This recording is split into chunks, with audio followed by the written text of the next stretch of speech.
Даваа гарагийн засгийн газрын хуралдаанаар Салдангийн эрдэнэг Монгол улсаас Америкийн нэгдсэн улсын Сан Франциско хотод суух ерөнхий консулаар томилсон билээ. Энэ талаарх мэдээллийг иргэд Хуамын хөгжил нийгмийн хамгааллын сайд эрдэнэг ерөнхий консулаар томиллоо хэмээн буруу тушаа ойлгож байгаа юм а.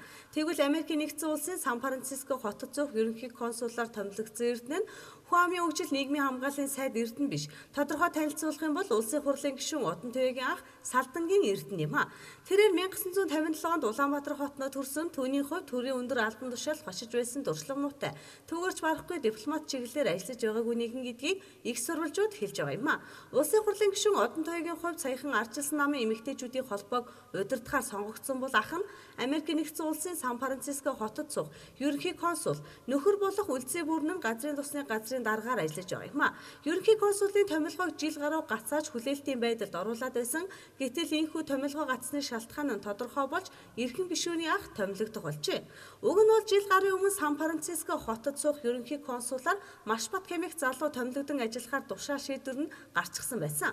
Гэвч ерөнхийлөгч Элбэг Доржийн зөвлөхөөр ажиллаж байсан гадаад хэргийн сайд пүрэвсрэн томилогдсон даруйда гэнэт шийдвэр гаргаж томилгоог хойшлуулсаар эрх гишүүн Отон Туяагийн ахыг инхүү томилжээ. Тэгвэл энэ удаагийн томилгоог Отон Туяад намаас нь барьж байгаа бэлэг хэмээн гадаад харилцааны яамныхан битүүхэндээ жиг жуг хэлцэж эхэлж байгаа юм а.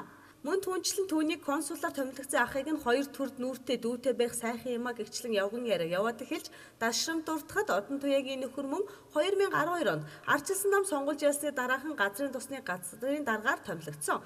Газрын тусны газрын дарга үлзий буян Монгол Ардын намын гишүүн түүнийг инхүү хамгийн их анхаарал татдаг агент дэлхийн даргаар томилогдоход тухайн үедээ улсын хурлын гишүүн ардчилсан намын гишүүн эхнэрийн нөлөө нийлээдгүй орсон хэмээн мэдээлэл цацагдж байсан билээ. Өдрийн тойд дуяг мэдээллээ.